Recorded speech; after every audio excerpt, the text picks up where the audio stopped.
بسم اللہ الرحمن الرحیم۔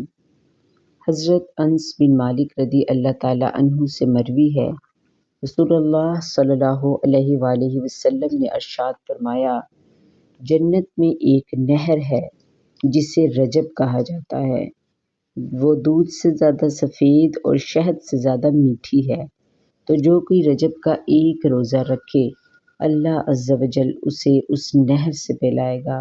سبحان اللہ۔ تابعی بزرگ حضرت ابو قلابہ رحمۃ اللہ تعالی علیہ فرماتے ہیں، رجب کے روزے داروں کے لیے جنت میں ایک محل ہے۔